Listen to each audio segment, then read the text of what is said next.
But so over time, it seems the LCRC has not been able to get its acts together to actually drive to the finish line the task of concession and many of these deals to the benefit of the masses. Yeah, but that's what I'm saying. I mean, you know, the evidence doesn't support that.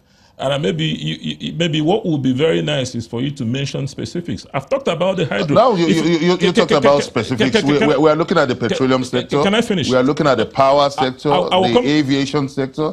We've not seen a large-scale impact of concessioning in this area. Now, on the power sector is a very good example. In the power sector, you had a power reform program. In that power reform program, the only aspect of the power reform program which were concession were the hydropower plants. And they are the most successful.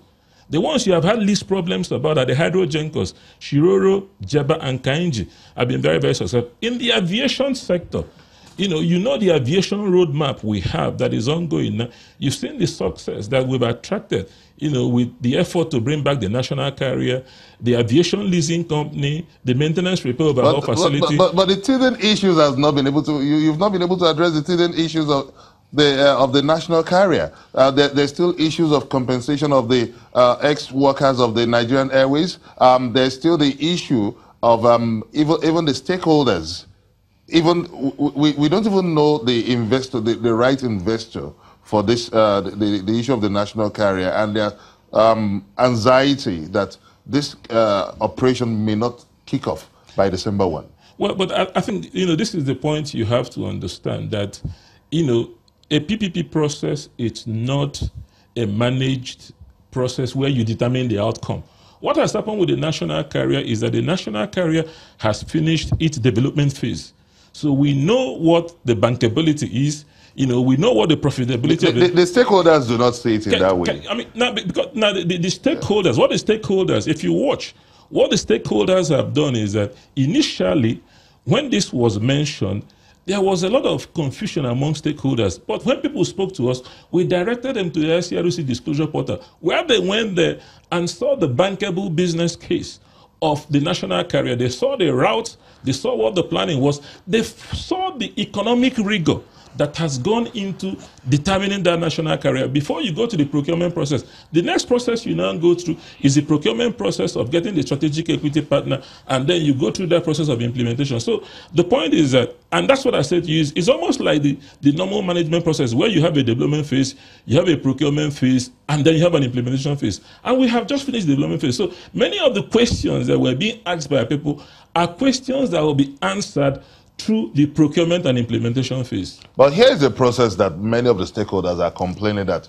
due process has been grossly violated. The federal government did announce that it's going to be 95% private sector driven, but yet we've not seen the input of the private investors in this in this arrangement. I think what you've explained is basically one of the major problems that we have across the country, that people have a misconception of what PPPs are. And very often we spend a lot of energy. And what I always recommend to people is to go back to our website. There is a development process. Now, the questions you're asking are questions that will go through the transparent procurement process. The investor would only be known. How transparent is the concession process?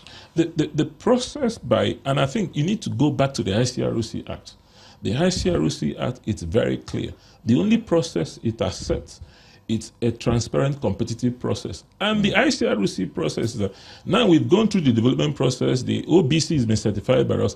The next process is a two-stage procurement process where there will be an international request for qualification process, which will be open to everybody. Anybody who has the competence to meet the qualification requirements to operate the national carrier, as specified in the OBC, will be able to compete for it. And the evaluation process will be part of the RFQ. So people know what they are up against. Once that process is completed, the pre-qualified bidders will get the RFP and go through the same process. It is no different from what we have done, with the Maitama House Power Project, because this was an open, competitive process which was advertised across the entire country, across the world, and anybody could compete for the process. In brokering this private-public partnership arrangements, it has often been accused that, alleged that the federal government do not often meet up with its counterpart funding. Well, I mean, you know, this is, I mean, and this is part of what, this is why there has been a very strong preference, you know, to ensure that we use PPPs which are financially freestanding. We're obviously experiencing some financial challenges, so that is there. So what happens is that part of what we are trying to do with the national carrier is to make sure that any obligations that are required of government upfront, the guarantees are there, that those obligations will be, because you're absolutely very, very right. A PPP is a partnership. It's like a marriage. If each party doesn't bring what it's supposed to bring to the table, what will happen to the marriage? It will collapse. So you are saying in essence that the federal government, you're confirming that the federal government has not shown enough commitment in most of its concession endeavors. No, that's not what I've said. What I've said to you is that part of the role of the ICROC is to provide the assurance to the private party that the federal government would do up our obligation. If you read our OBC certificate, we made it very, very clear that the government would put lock, stock, and barrel her upfront funding, because only that upfront funding will attract the private investment. It's like a leverage system. What's the percentage of completion of the concessionary deal regarding the ports? Well, I mean, you know, if you look at the existing 25 terminals which were concessioned, it's in terms of the success rate. You've seen all the reports there. You know, like, permit me to just clear this. Okay. Does it mean that the ICRC is not looking at the exigent factors, or how do you put it? Now, what happens is, I mean, what happens is that for the new ports that we have now, we're ensuring that those external factors are well factored in. Like for Lekki, one of the issues that we have made sure on Lekki was done properly was the access route for evacuation.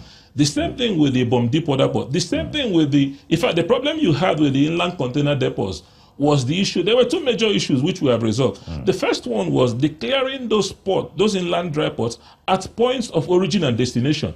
Because if I am an importer, and I would have to go to Lagos and clear my goods and double handle it to a dry port, I will not do that. It will cost me twice.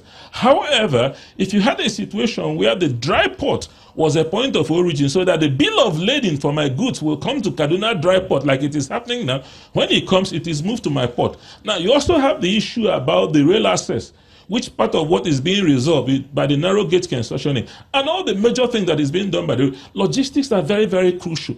Transportation is very, very crucial. And you would give credit to His Excellency President Muhammadu Buhari that no government has invested as much as he has invested in transportation.